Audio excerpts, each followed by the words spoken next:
Ramai. Udah mulai ya? Halo Lydia, selamat malam. Agas, selamat malam. Malam Pak. Malam. Lydia, selamat malam. Lydia Nitbani.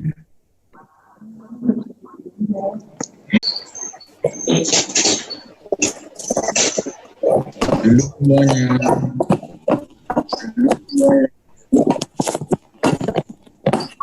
Mulai aja.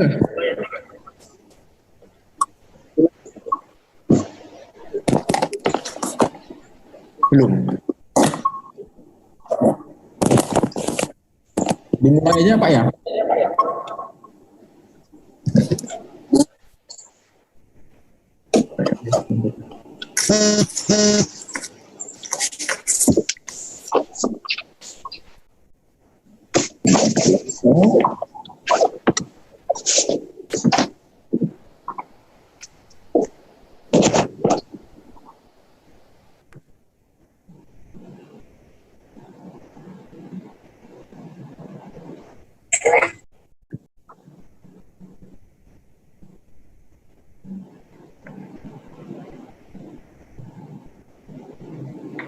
Halo Galuh, selamat malam. Aga, selamat malam Aga. Aga. Itu tekan ini apa di unmute apa namanya mic-nya ngomong. Oke, gimana? Masuk SMP di mana?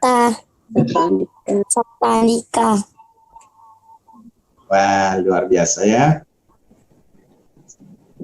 Halo Galuh, ini di Jawa? Oh, Galuh kok. Iya loh, masih di Jawa. Oke. Galuh lagi mentas sih.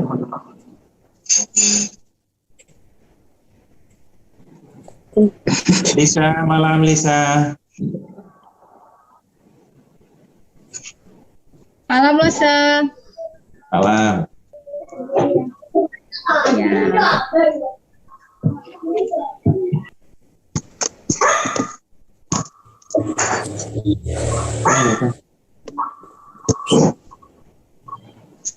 Enggak gembanya. Nggak bisa dimulai ya? Bosa? Ya boleh, dimulai aja. Suaranya Kak Satrio ngapain bergema gitu?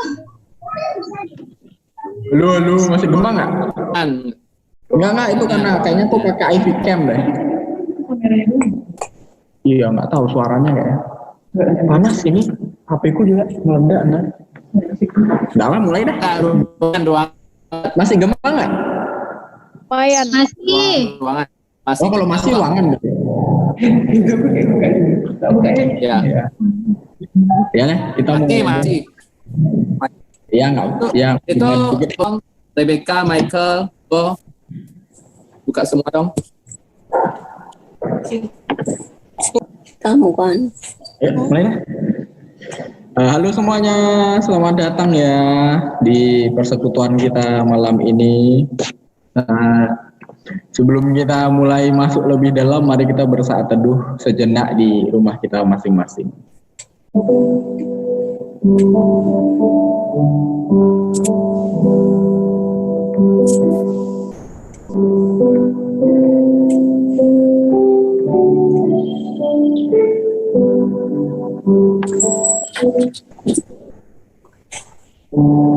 Hanya oleh karena kemurahan Tuhan saja kita bisa berkumpul walaupun melalui Tuhan, ku mengangkat wajahku selamanya, kau hebat bagiku. Oleh karena kemurahan Tuhan ada sampai hari ini. Oleh karena kebaikan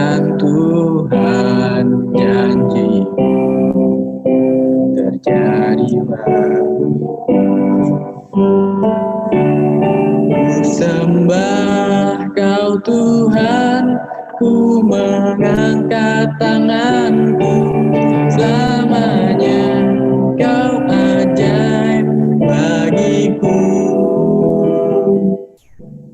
Ku sembah kau Tuhan, ku mengangkat wajahku, selamanya kau hebat bagiku. Mari kita berdoa. Tuhan, terima kasih Tuhan, Kau telah kumpulkan kami Tuhan, meskipun kami berjauhan Tuhan, Kau sendiri yang kumpul kami Tuhan melalui meeting Zoom ini Tuhan. Semoga Tuhan kiranya Tuhan apa yang kami lakukan ini Tuhan yang untuk kemuliaan-Mu Tuhan, kiranya Kau sendiri Tuhan yang hadir di tengah-tengah persekutuan kami Tuhan. Kau berkati persekutuan yang dari awal hingga akhirnya nanti Tuhan. Kami bersyukur Tuhan dalam nama Tuhan Yesus, haleluya, amin. Halo, apa kabar semuanya? Sekarang saya mau membuka ruang kesaksian ya, langsung saja.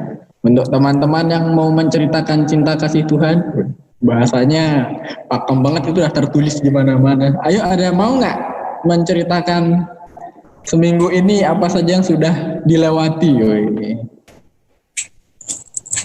Silakan dinyalakan ya, speakernya. Apa nih namanya? Mikrofonnya. Silakan. Ada yang mau mungkin?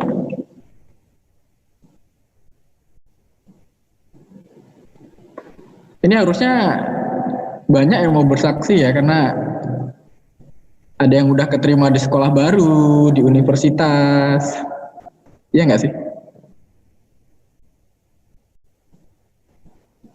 Nggak ada nih. Kayaknya nggak ada suaranya nih aku nih. Halo.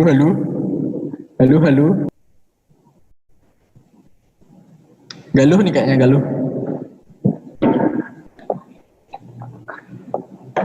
Apa nih chatnya? Ada yang mau bersaksi?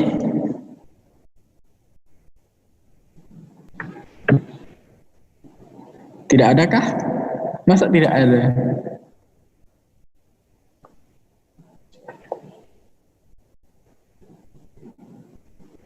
Nggak ada suaranya.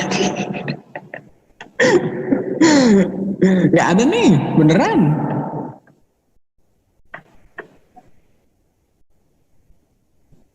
Astaga, kayak malam ini sepi sekali ya. Saya juga kan kerja gitu. Nah, tapi di tempat kerja saya itu, karena di tempat kerja saya yang sekarang itu di bagian pariwisata, jadi ya saya bekerja tapi ya nggak dibayar gitu. Berpikir kayak kalau dipikirin juga, iya ya, ngapain juga mau kerja sama orang tapi nggak dibayar. Cuma kalau mau mikir kerja sama siapa lagi gitu kan.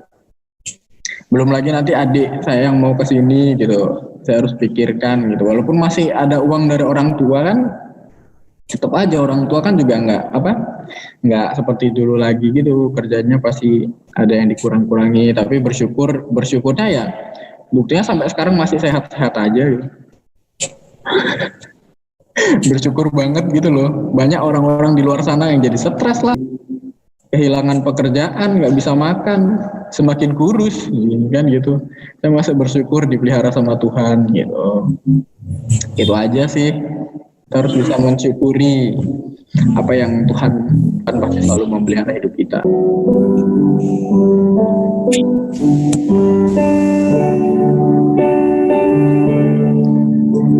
Siapkan hatiku Tuhan untuk dengar firman-Mu saat ini.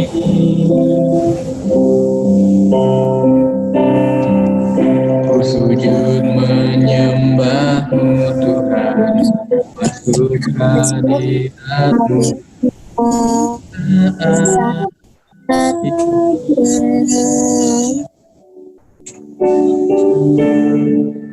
Curahkan nurapan-Mu bagi jemaat-Mu saat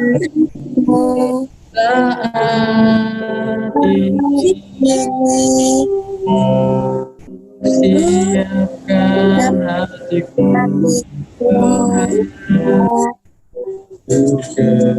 Genapi firman-Mu.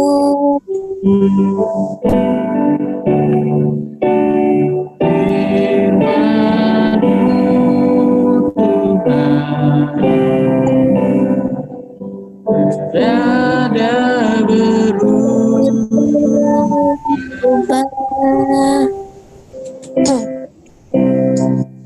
dahulu sekarang selama-lamanya tiada berubah.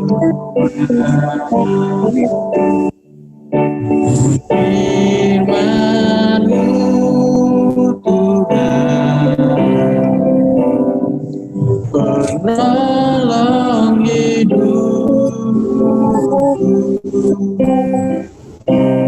Ku siapkan hatiku Tuhan, untuk mengabdi firman-Mu. pada hambalannya. Saya persilakan. Baik teman-teman, mari kita masuk.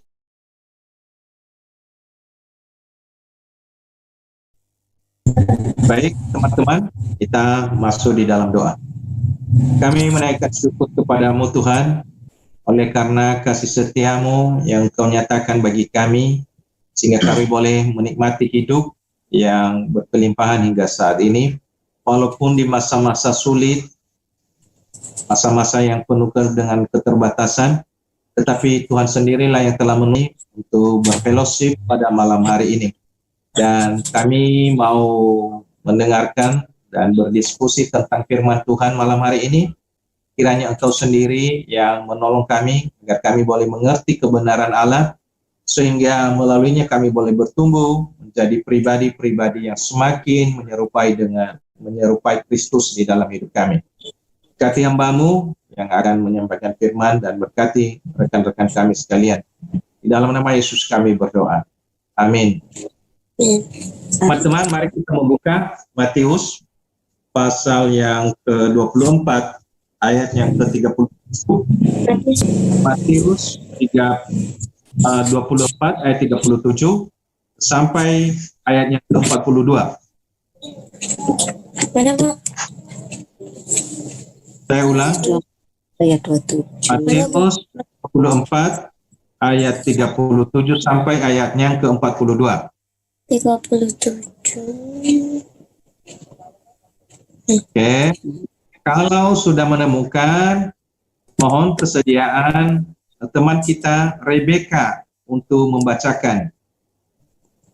Rebecca. Sebentar, Lause. Ya, baik. Saya ulang Matius 24 ayat 37 sampai ayat yang ke-42.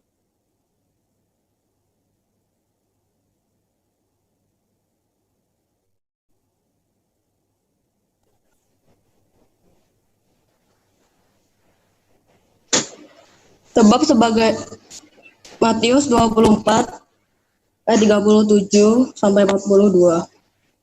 Sebab sebagaimana halnya pada zaman Nuh, demikian pula halnya kelak pada kedatangan Anak Manusia.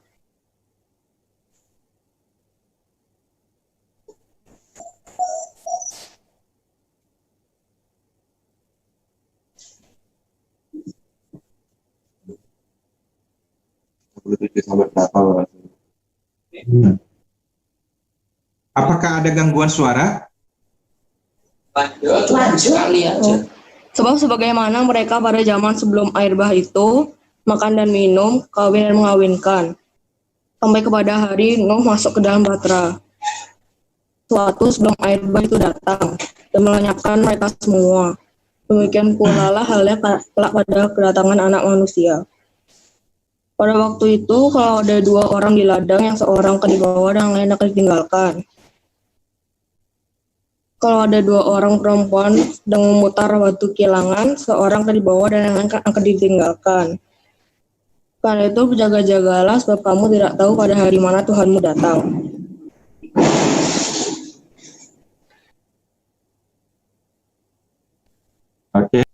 Ya, teman-teman, bagi yang tidak ngomong, silakan di mute ya mikrofonnya. Mungkin teman-teman tahu bahwa ada satu orang teman kita yang lagi berduka saat ini ya. Tentu kita juga berduka semua. Kemarin secara mendadak Lause mendengar kabar bahwa ibunya teman kita, Ibu Nanang, itu mamanya Christian, tiba-tiba pingsan, lalu dibawa ke rumah sakit dan ternyata dipanggil oleh Tuhan. Itu yang benar-benar mengagetkan, dan itu tidak ada tanda-tanda sebelumnya. Bahkan waktu Lause posting renungan di grup jemaat umum, beliau masih respon. Bayangkan, dan beberapa juga respon di Facebook beberapa jam sebelum kejadian itu. Itulah kehidupan. Kadang-kadang kita tidak memanggil kita. Kadang-kadang mungkin bisa kita sehat saat ini, tetapi kita tidak tahu seperti apa 2 jam kemudian. Yang menjadi pertanyaan bagi anak-anak Tuhan, apakah kita sudah siap sedia ketika Tuhan menjemput kita? Kita tidak tahu. Kita sih tidak berharap bahwa Tuhan saat ini segera menjemput kita. Tetapi pertanyaannya bagi adik-adik, jangan bilang, oh ini saya masih muda sekali. Ingat ya, ketika Tuhan memanggil kita itu ya, tidak milih-milih masalah usia. Kadang-kadang ada usia bayi, ada usia remaja, ada usia yang sudah pemuda, dan ada juga usia yang sudah lansia. Tetapi teman-teman, pernah enggak merenung di dalam hati, andai kata Tuhan memanggil saya saat ini, kembali kepadanya, apakah kita sudah benar-benar siap?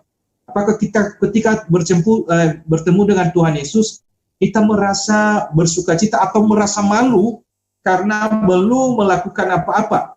Atau justru Tuhan berkata, hai, engkau orang bodoh, aku tidak mengenal engkau. Atau dia berkata, hai hambaku, menghukum kejahatan mereka. Tetapi apa yang terjadi dengan mereka, teman-teman? Justru mereka masa bodoh. Tidak mau peduli apa-apa. Mereka hidup di dalam dosa. Ya kan?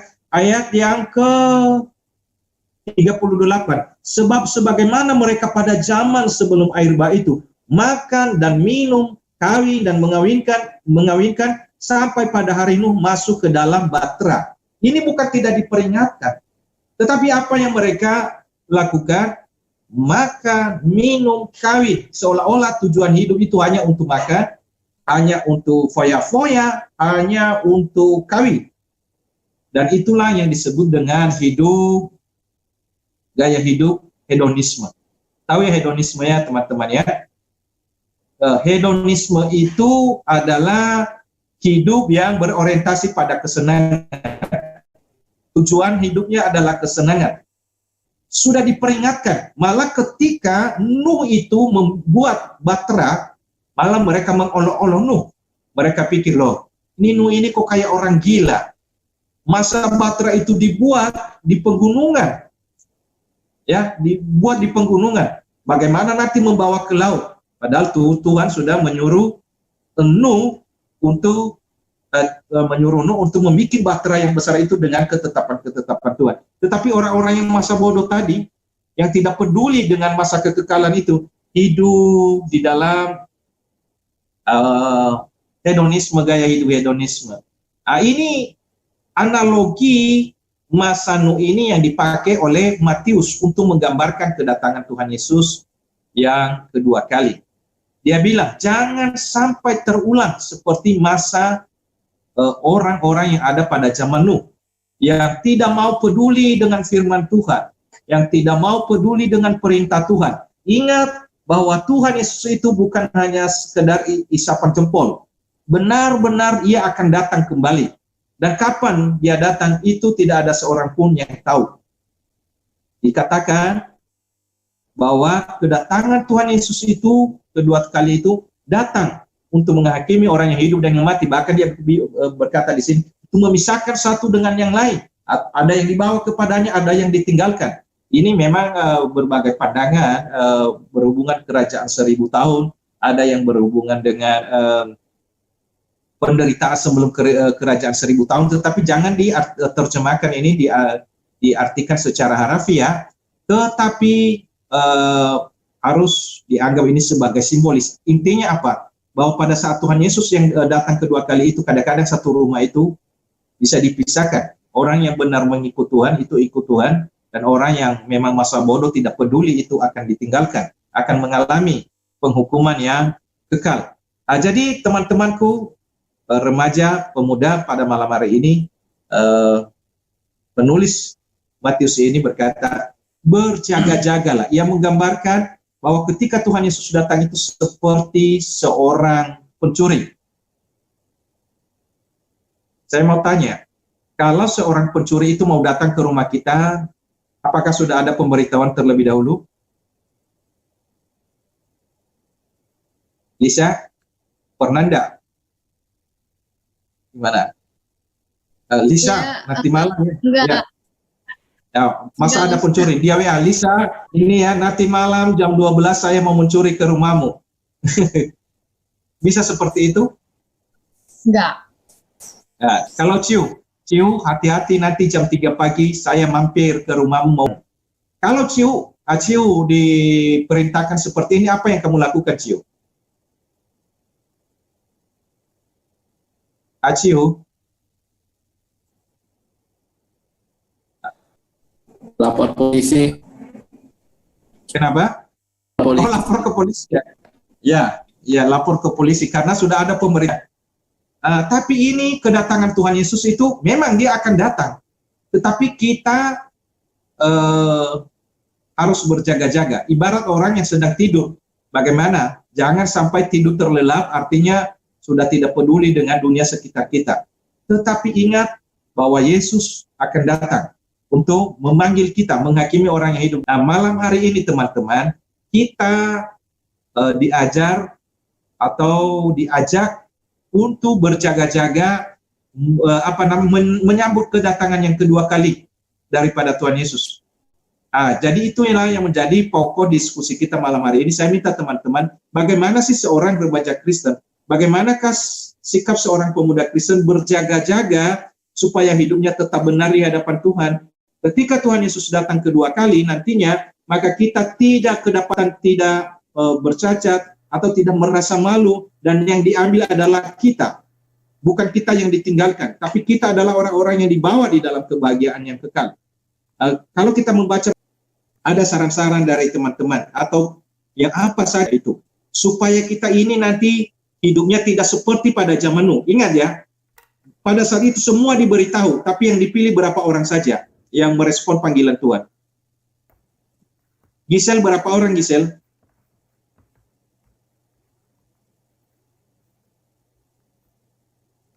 Ya, Losa? Berapa orang dulu yang selamat pada zaman Nuh? Berapa ya? Nuh, anak-anaknya, sama istri anaknya ya berapa ya? Ya, Pak.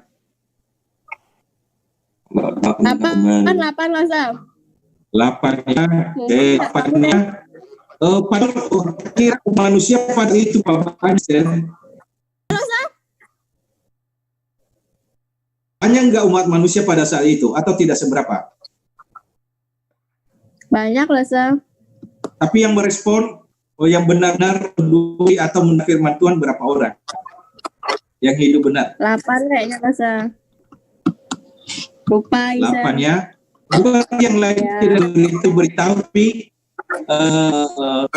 mereka peduli, bodoh. Kira-kira pelajaran apa yang kita dapatkan di dalam ini, Lisa?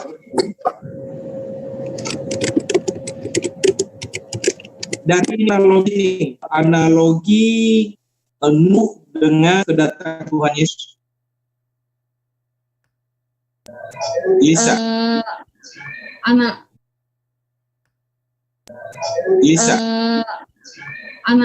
Maksudnya hubungannya Nuh dengan kedatangan Tuhan Yesus gitu lah, Sa? Tapi yang diselamatkan hanya satu orang, satu keluarga besar saja. Apa yang kita dapatkan? Karena jangan jawab. Karena Nuh kan juga sebelumnya itu Tuhan telah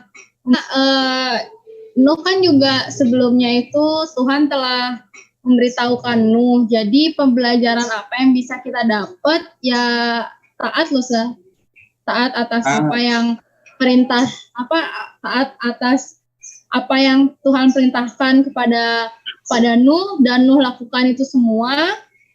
Tuhan nyuruh Nuh buat kapal, Nuh melakukan semuanya itu, jadi Tuhan menyelamatkan Nuh karena Tuhan tahu bahwa ternyata ya banyak yang dipanggil itu tapi sedikit yang dipilih.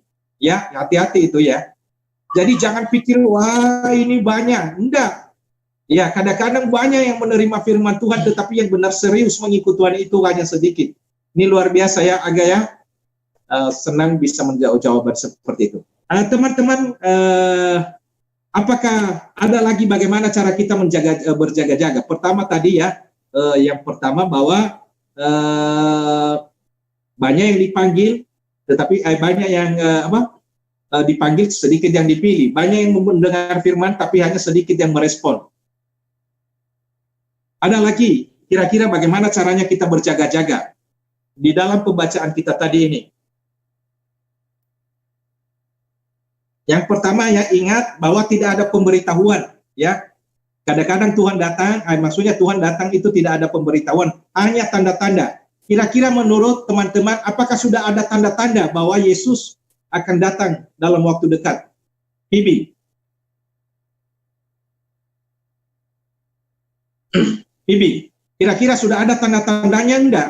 Kan dia bilang tadi kamu harus peka, harus berjaga-jaga. Nanti kalau kita membaca di dalam pembacaan selanjutnya itu ada tanda-tanda yang sudah kira-kira tergenapi. Ada Bibi? Sekarang kalau kita lihat bahwa tanda-tanda Yesus itu sudah semakin dekat, sudah ada enggak?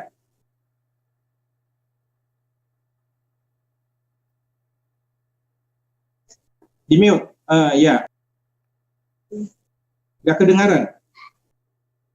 Banyak loh, Ustaz. Ya iya, apa?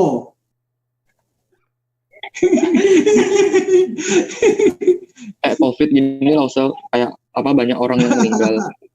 Oke. Apa menurut teman-teman COVID ini tanda-tanda akhir zaman? Kalau menurut saya sih bukan ya. Karena dunia ini juga udah pernah mengalami pandemik seperti ini berapa tahun lalu ya? 200-300 tahun lalu. Tapi manusia masih ada sampai sekarang. Jadi belum tentu sesuatu yang seperti COVID ini atau mungkin bencana-bencana alam yang merenggut lebih banyak nyawa itu merupakan tanda akhir zaman. Tanda-tanda Alex apa? Kalau menurut Alex tanda-tandanya apa? Justru tanda-tanda akhir zaman itu apa yang terjadi sekarang. Bukan COVID ya. Tapi perubahan tingkah laku manusia, bagaimana orang-orang yang dulu menganggap ini sesuatu yang tidak normal, beberapa hal yang tidak normal justru menjadi normal sekarang, dan itu banyak hal yang dinormalkan itu sebenarnya menyimpang dari firman Tuhan. Nah, semakin banyak itu muncul di dunia, banyak orang mengatakan itulah tanda-tanda akhir zaman yang sesungguhnya. Semakin lama manusia semakin rusak, kemudian datanglah Tuhan untuk menghakimi manusia. Iya, benar Alex ya. Jadi sekarang kejahatan semakin meningkat. Apa yang dulu dianggap tabu sekarang sudah tidak dianggap tabu ya. Jadi ini kejahatan begitu luar biasa, dan itu bukan dari luar gereja. Kadang-kadang kejahatan itu dari dalam gereja sendiri, dan itu tanda-tanda akhir zaman. Silakan Erwin, apalagi Erwin Purwanto, tanda-tanda akhir zaman.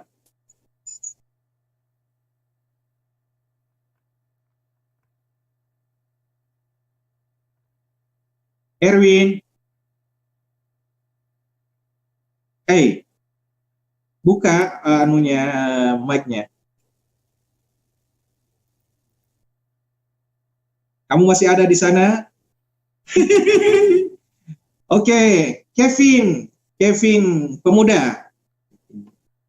Kevin, ya silakan. Banyak loh Ustaz tanda-tandanya. Iya, apa? Salah satu. Ya,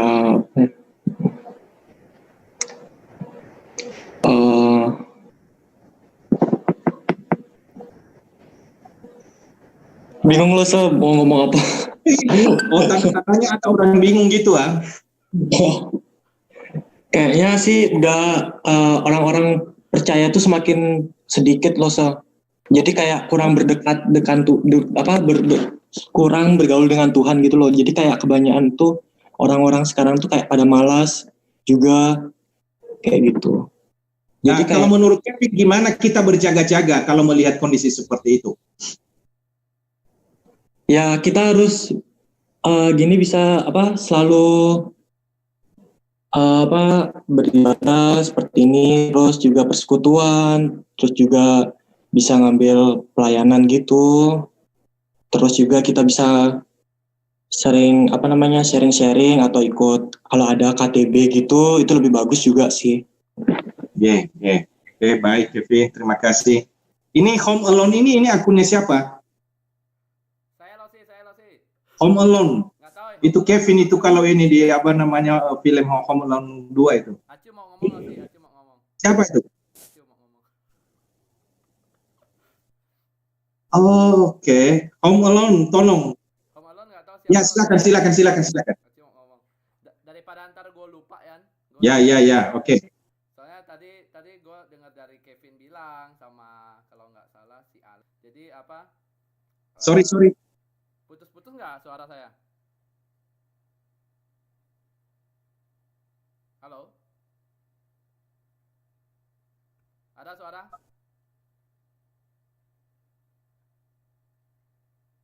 Ya, Menurut saya kelihatan ada. seperti Nanti kalau mundur di pasal ayat yang ke-15 itu sudah ada ya, ada Mesias palsu mengaku diri nabi, dan itu orang-orang yang terkenal, dan orang-orang seperti itu ya, orang-orang yang bisa meninggikan diri seperti Tuhan atau mencari kemuliaan Tuhan, dan itu bukan dari luar gereja.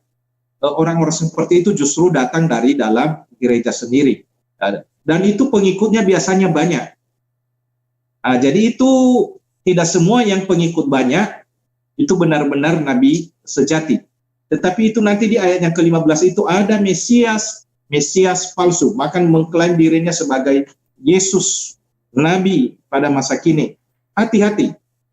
Teman-teman, memang kelihatannya kalau dilihat dari semua tanda-tanda yang ada di dalam Alkitab itu, ada gempa bumi, ada peperangan, ada orang anak durhaka yang tidak peduli dengan orang tua, kehilangan kasih, dan juga kejahatan yang luar biasa. Tetapi ada dua yang memang menjadi perhatian, yang mungkin apa sudah digenapi atau tidak. Salah satunya adalah Injil harus diberitakan ke seluruh bumi. Kira-kira menurut teman-teman ini sudah digenapi atau tidak?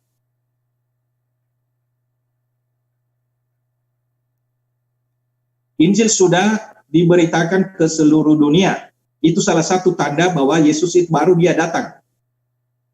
Menurut teman-teman sudah enggak? Lydia Nitbani.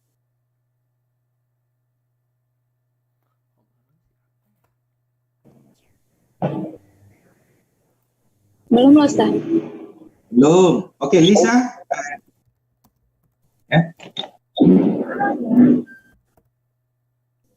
Anak Lisa sudah enggak? Masih dalam proses, Ustaz. Proses. Iya gitu ya. On the way. Anjani. Tapi kan ya itulah. Anjani. Ya. Sudah atau belum? Injil Iya, kerajaan Allah sudah diberitakan ke seluruh dunia belum? Sedang dalam proses. On the process ya. Ada yang berbeda pendapat nggak? Yang mengatakan sudah?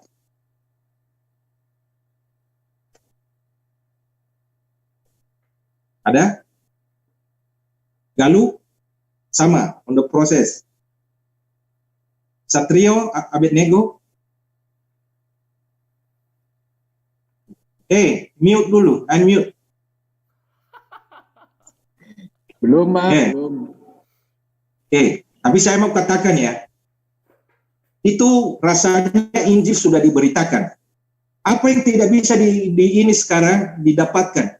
Mungkin kita tidak sampai ke sana, tetapi dengan dia membaca internet, dia bisa mendengarkan firman Tuhan. Sudah, menurut saya ini seluruh dunia. Ya jangan dipikirkan ini satu-satu ke orang maksudnya, tetapi ini seluruh dunia ini akan mendengar berita Injil Kerajaan Allah. Kalau sudah seperti itu Tuhan datang. Jadi apa sekarang yang tersembunyi? Sekarang dalam 2 detik saja sudah bisa dilihat di ini kok, di hutan Amazon, di India, pedalaman India misalnya, di Amerika, di mana di Afrika.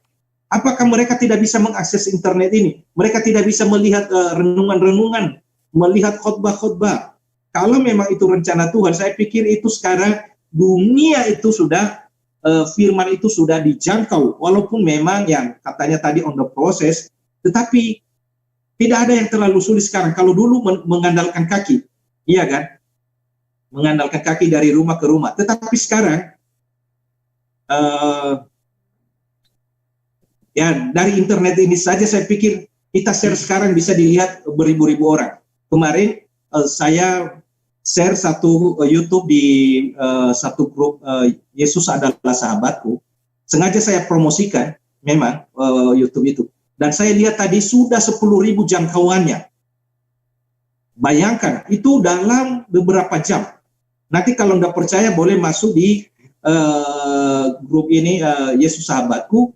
Dan itu sudah 10.000 jangkauannya. Bayangkan, dan itu banyak yang jilbab, banyak yang di luar kita yang namanya Muhammad juga ada yang lihat dan nge-like.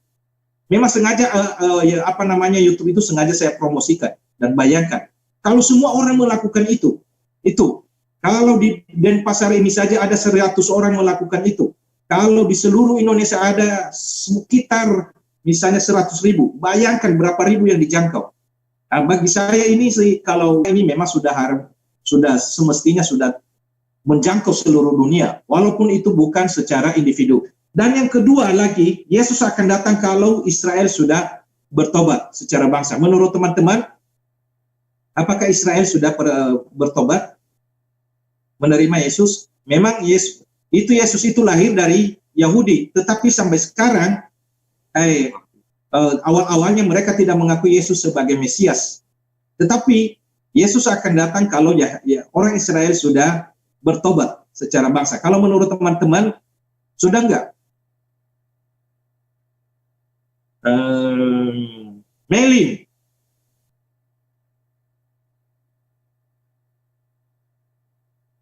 Israel. Melin, ya. Sudah enggak? Pertanyaannya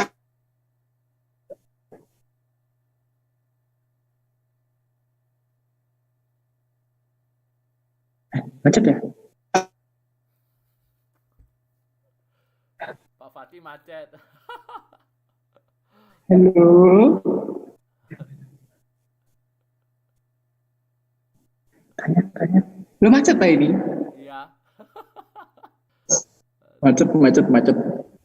Punya lo yang macet. Ya. Iya. Ini sekarang. Nah, udah lancar. Ya. Sudah? Belum? Udah. Ya, maksudnya ya Israel itu sudah bertobat secara bangsa. Diulangi tadi nggak kedengeran sama sekali. Putus. Jadi salah satu tanda kalau Yesus mau datang itu harus Israel itu bertobat menjadi satu bangsanya itu bertobat gitu loh. Menerima Yesus. Belum sih. Sudah atau belum? Belum sih, belum tahu maksudnya. Ya, memang kalau menurut saya itu satu-satunya yang masih belum. Tapi nanti ketika Israel itu sudah mengakui bahwa Yesus benar-benar Mesias yang mereka tunggu-tunggu hingga saat ini, maka pada saat itu. Dan saya tidak tahu kapan. Jangan tanya ke saya cepat atau dekat, saya juga tidak tahu. Ya. Jadi intinya teman-teman, ini tanda-tanda bahwa Yesus sudah mau datang. Ini yang saya mau katakan, kita tidak boleh terbuai. Kita harus berjaga-jaga. Jangan sampai kita kedapatan kain kita kotor. Ini kiasan ya di hadapan Tuhan. Tetapi kita harus benar-benar hidup suci. Teman-teman, kira-kira apa lagi yang bisa kita perbuat untuk berjaga-jaga kalau kita melihat di dalam bagian ini? Sudah baca tadi ya?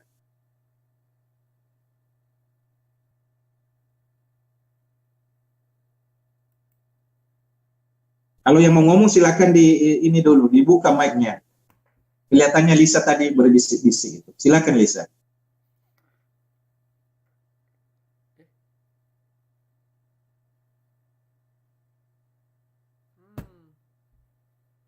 Satrio sih.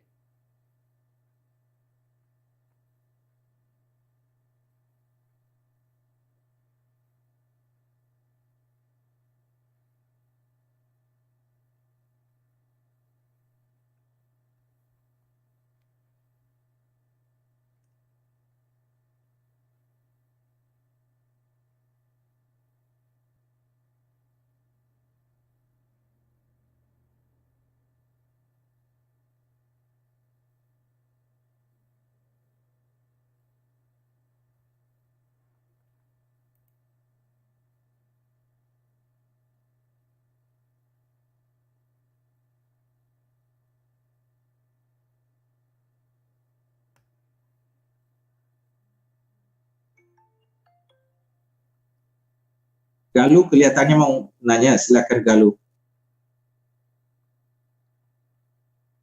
Oke, Erwin, gimana kabar?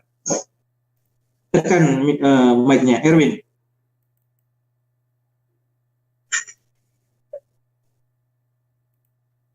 Erwin, kalau menurut kamu kapan Tuhan Yesus datang, Erwin? Datang dua. Ya? Ya. Kapan Tuhan Yesus datang? Kira-kira tahun kapan? Tahun berapa?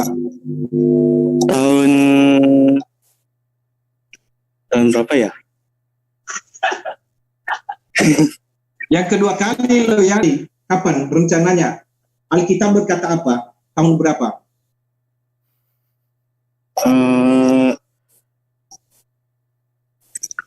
2000 berapa?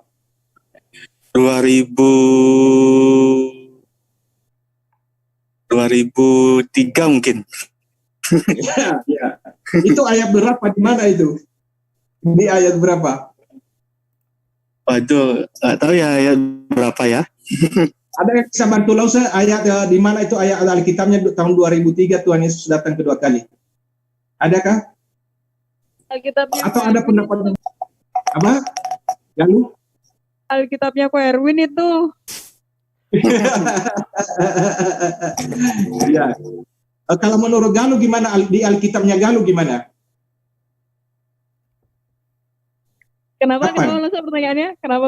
Ya, kalau di Alkitabnya Galuh kapan datang? Kalau bukan tahun 2003 seperti katanya Erwin. Loh, kalau Tuhan Yesus datangnya gitu, datang kedua kali. Ya, itu makanya kita harus berjaga-jaga. Kalau di Alkitabnya Galuh nggak tahu loh, kan Tuhan Yesus datangnya kayak pencuri. Oh iya, tapi Yesus itu bukan pencuri loh ya. Bukan, pencuri hati Galuh. Waduh. Ya, jadi benar ya. Tidak ada tahunnya teman-teman ya. Sudah beberapa kali dalam sejarah memprediksi ini tahun 2000, tahun 2012. Itu sesat. Lagi ini Tuhan Yesus datang tahun ini, tahun itu pasti sesat. Ya, jadi jangan percaya. Kenapa? Karena Tuhan Yesus berkata, tidak ada seorang pun yang tahu. Anak manusia pun tidak tahu. Ya, maksudnya Yesus sebagai manusia tidak tahu. Hanya Bapa yang di surga yang tahu. Artinya bahwa kapan dia datang tidak ada yang tahu, seperti katanya Galuh. Jadi ya memang mungkin ada orang-orang yang bilang tahun 2003, tahun 2012, tahun 2000 itu prediksi, tetapi itu tidak benar. Bukan itu yang dikatakan oleh Alkitab. Oke, silakan. Adakah pertanyaan berhubung? Silakan, kalau tidak ada kita lanjut. Adakah?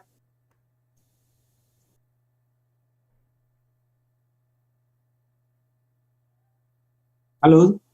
Atau sudah terlalu malam ini? Jam berapa ini? Nicholas kelihatannya mau nanya. Bibi? Enggak. Wah. Dian mau nanya? Enggak loh, Sir. Oh, sudah ini. Kapan Tuhan Yesus datang, Nak? Tahun 2003 atau kapan?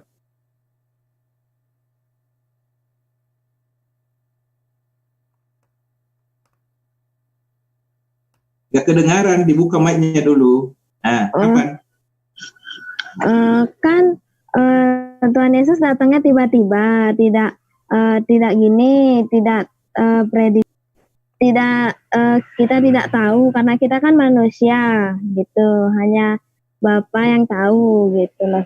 Ini luar biasa. Ini saya ajukan jempol kepada gurunya. Ada gurunya ini kalau ini di sini. Waduh, udah sia-sia ngajarin ya. Luar biasa ya. Oke, teman-teman. Gisela, Kartika, adakah pertanyaan? Alex, sudah beres Alex? Ada sesuatu? Oke, yang terakhir. Enggak, Ustaz, aman. Oke, Kennedy. Selamat ulang tahun ya Kennedy ya. Kennedy. Ya Ustaz. Kennedy, sebagai orang yang telah diberkati oleh Tuhan, bagaimana salah satu cara berjaga-jaga menyambut kedatangan Tuhan Yesus secara praktis saja? Kamu sebagai orang yang sudah diberkati Tuhan, bagaimana caramu hari ini, komitmenmu? Selalu percaya, bersandar, dan selalu taat kepada Tuhan, seperti yang dilakukan oleh Nuh. Walaupun Tuhan itu kan nggak tahu datangnya kapan, tetapi kita tuh harus selalu berjaga-jaga dan bersiap-siap dan selalu percaya kepadanya. Wow, luar biasa. Iya benar. Ini kesimpulan ini. Terima kasih Nak sudah disimpulkan. Semoga panjang umur. Saya ini penasaran siapa ya ini akunnya Home Alone ini. Halo, boleh menyebutkan nama?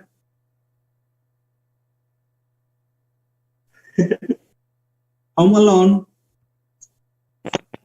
Iya loh, Sir. Ini siapa? Caca loh, Sir. Oh, Caca.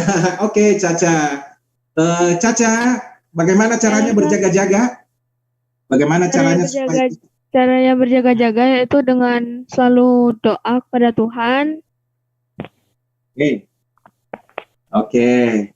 Terima kasih ya Caca ya. Jadi artinya kita memelihara hidup rohani kita tetap bertumbuh ke arah yang lebih baik. Terima kasih teman-teman untuk interaksi kita pada malam hari ini.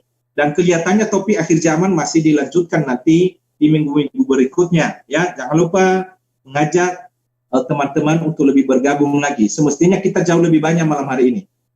Tetapi ya tidak apa-apa. Dengan ini saja juga kita sudah bersyukur kepada Tuhan. Baik, kita masuk di dalam doa. Mohon kesediaan Lisa untuk mendoakan firman Tuhan. Mari sama-sama kita satu di dalam doa.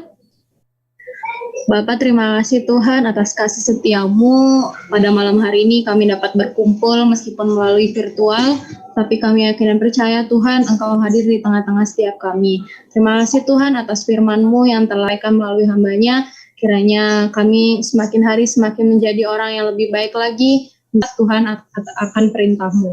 Terima kasih Tuhan dan kiranya Kau memberkati Losofati yang telah memberikan kami firman Tuhan, kiranya Kau selalu pakai Losofati dimanapun Tuhan tempatkan. Pujilah nama Bapa, di dalam nama Tuhan Yesus Kristus kami sudah berdoa dan mengucap syukur. Amin.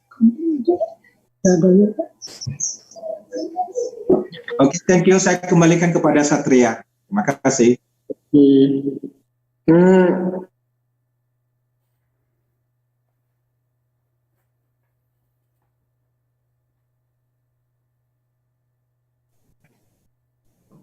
Pokok-pokok doanya untuk pertumbuhan gereja kita di masa pandemi ini, untuk kita sendiri juga di tengah masa-masa yang mungkin sulit ini, Tuhan selalu memberikan kekuatan. Kita berdoa juga khusus untuk teman kita Joseph Christian yang saat ini tengah berduka.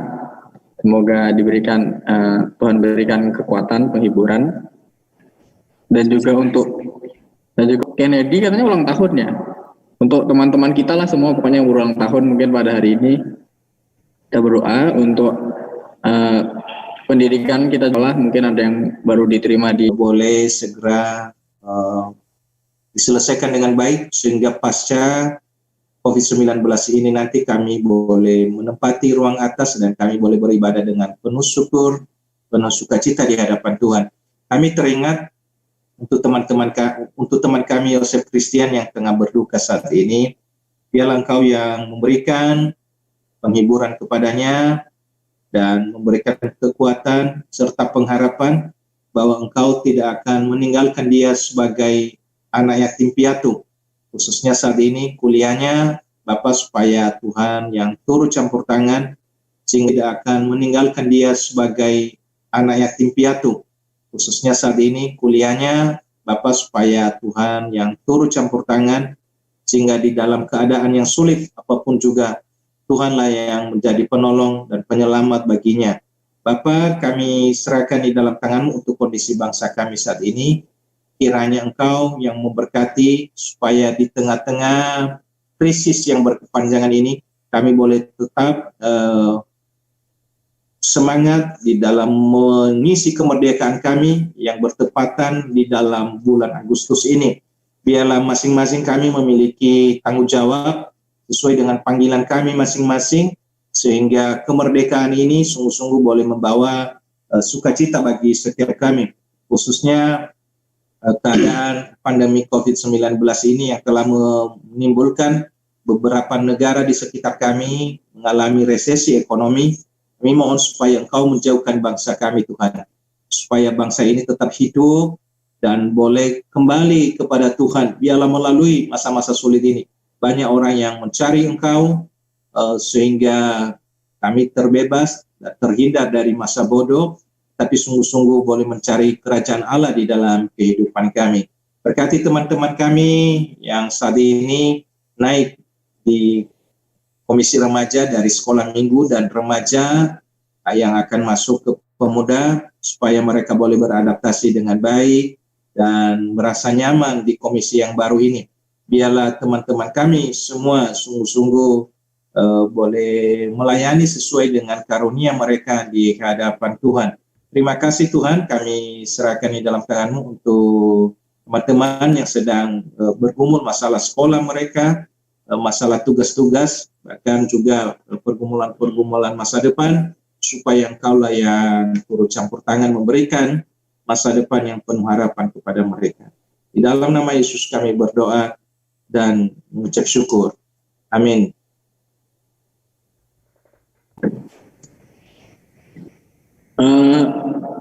Pengumuman dari remaja dulu mungkin. Ya, mungkin mewakili remaja. Yang pertama saya sampaikan tadi, berita duka telah berpulang ke rumah Bapa di surga, ibunda dari saudara kita Christian, dan sekarang ada di rumah sakit disemayamkan dan besok akan dimakamkan.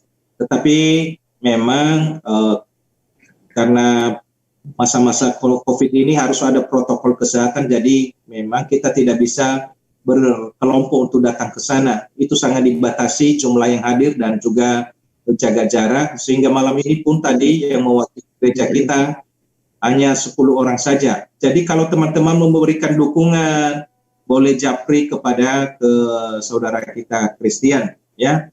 Kemudian malam hari ini teman-teman ada prosesi kenaikan tingkat atau kenaikan komisi dari sekolah minggu ke remaja dan kemudian dari remaja ke pemuda. Maka karena itu saya mewakili dari sekolah minggu untuk menyerah mau ada sepatah kata dan nanti akan diterima oleh komisi remaja dan begitu juga komisi remaja ke pemuda. Mungkin nanti bisa memperkenalkan dan kita sambut dengan baik di dalam komisi yang baru ini.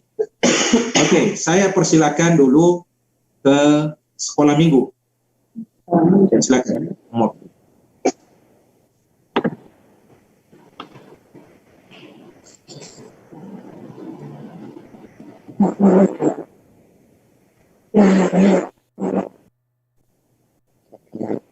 Mana di play nih?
dan hobi saya bermain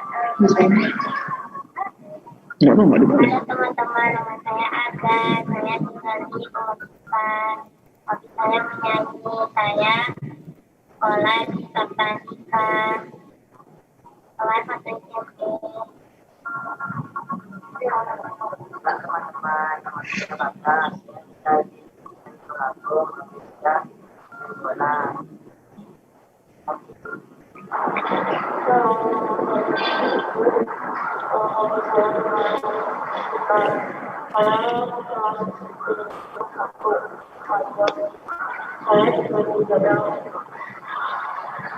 Shalom semuanya, nama saya Tian. Sekarang saya kelas 1 SMP dan sekarang saya akan masuk ke komisi remaja. Hobi saya baca buku dan terima kasih buat guru-guru sekolah minggu yang sudah mengajar saya dari balita, kelas kecil, kelas tengah hingga kelas besar dan sekarang masuk ke komisi remaja. Terima kasih guru-guru sekolah minggu dan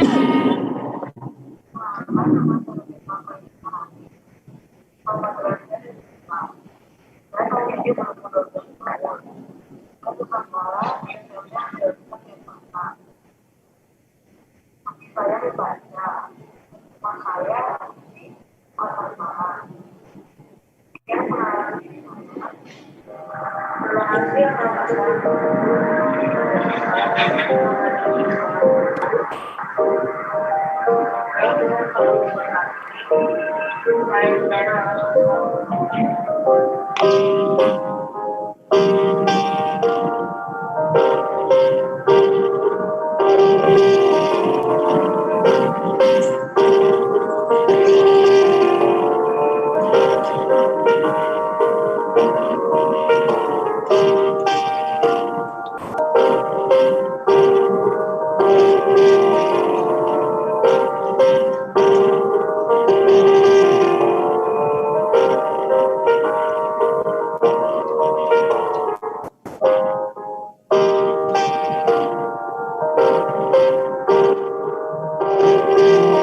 saya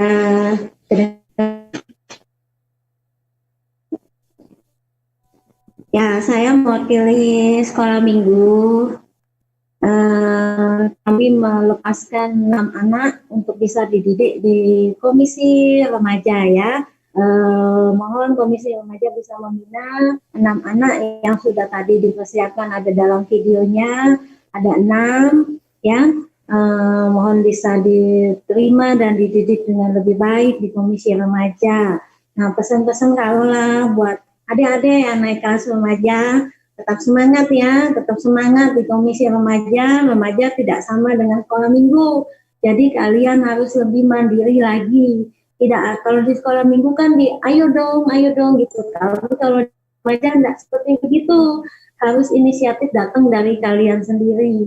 Jadi kalau kalian mau berkembang di remaja, maka kalian juga harus ada inisiatif untuk bisa mandiri. Tanya sama kakak-kakaknya, ya, terbuka, jangan diem sendiri, nanti jadi tidak bisa membaur dengan yang lain. Yang terima kasih buat kesempatan yang baik ini, kita bisa sama-sama sebetulnya kami untuk melepaskan anak-anak ini, tapi ya anak-anak harus dididik dengan lebih baik lagi, harus naik ke tingkat yang lebih baik lagi. Maka dengan sukacita kami melepaskan anak-anak ini, biarlah anak-anak dengan lebih baik lagi, harus naik ke tingkat yang lebih baik lagi. Maka dengan sukacita kami melepaskan anak-anak ini, biarlah anak-anak ini juga bisa dididik lebih baik di komisi remaja. Mohon bantuan Losa Pati juga sebagai pembina komisi remaja supaya bisa mendengar, sehingga anak-anak ini juga tidak merasa seperti anak baru, boleh lain bisa beradaptasi dengan baik. Terima kasih buat kesempatan yang indah ini. Itu aja dari Komisi Anak. Terima kasih. Ya, terima kasih Kak Lola. Jadi saya sebagai pembina remaja mengucapkan selamat datang kepada teman-teman yang 6 orang tadi, dan semoga Komisi Remaja boleh menjadi komunitas yang baru, menyenangkan bagi teman-teman. Tentunya memang seperti yang dikatakan Kak Lola tadi, ini berbeda dengan sekolah minggu, tapi tidak apa-apa, semua remaja-remaja itu teman kalian juga dulu waktu sekolah minggu. Hanya tahunnya saja yang berbeda, dan berharap nanti setelah ini nomor WA kalian tolong titipkan ke Kak Lola, dan kami undang masuk di grup remaja. Jadi segala informasi nanti akan masuk di grup remaja. Karena sebelum kita mulai kegiatan di gereja, maka kita mengadakan persekutuan lewat Google Meet atau Zoom. Nanti ya saya harap teman-teman yang baru kan 2 aplikasi itu, Zoom atau Google Meet. Ya, selamat datang, Tuhan memberkati, dan untuk selanjutnya saya kembalikan kepada pengurus remaja untuk menyambut mereka. Nicholas. Ya, selamat datang untuk adik-adik sekolah minggu yang sudah masuk remaja. Semoga betah di remaja. Sekian, terima kasih. Oke, ya terima kasih. Sekali lagi jangan lupa nomornya dititip ke Kak Lola, nanti Kak Lola secara ini kirim ke saya supaya saya undang masuk di remaja. Kemudian sekarang giliran penyerahan remaja. Sekarang dari remaja yang naik ke pemuda, ada saya sendiri, Niko, ada Gisel, ada Galuh, ada juga Joseph, dan ada juga Reinhard.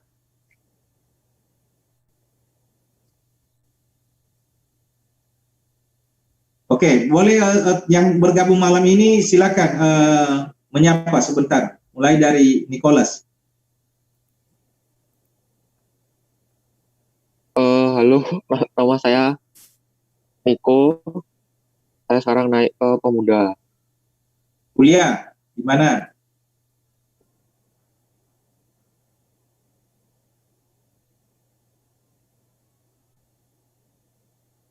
Hobinya bukan hobi, kuliah. Oh, habis ini kuliahnya di Surabaya.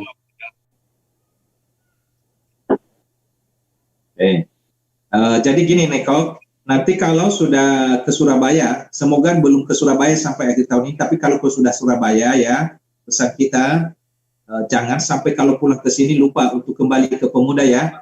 Ya kita titip pesan itu. Ya, nanti kalau di Surabaya sebisa mungkin cari pemuda GKT ya. Nanti kalau di mana lebih dekat kita bisa rekomendasikan. Baik, teman kita yang lain, Gisel, silakan Gisel.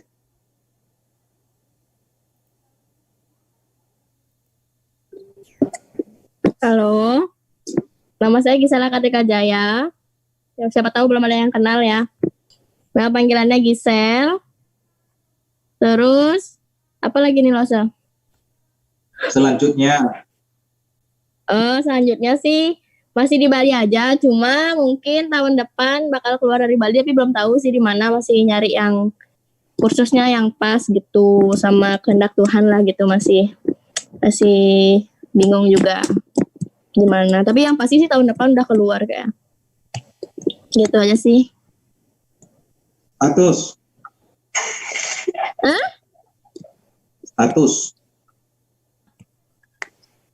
Siswa atau apa gitu. Ya sudah. Ya sudah nggak usah dibahas-bahas gitu. Jangan gugup di saya loh. jomblo. Oke, Galuh.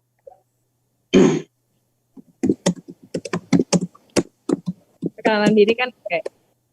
Shalom teman-teman, nama saya Kristina Galuh Trihardini, dipanggil Galuh. Hobi saya dan kami harap kepada guru-guru sekolah minggu juga terus membimbing ke depan dulu, memantau, karena itu jangan dilepas begitu saja, tetapi dibimbing dulu, apalagi di masa-masa pandemi ini kan susah, kita belum tatap muka. Nah, jadi kita saling ini kerjasama ya. Ya, jadi seperti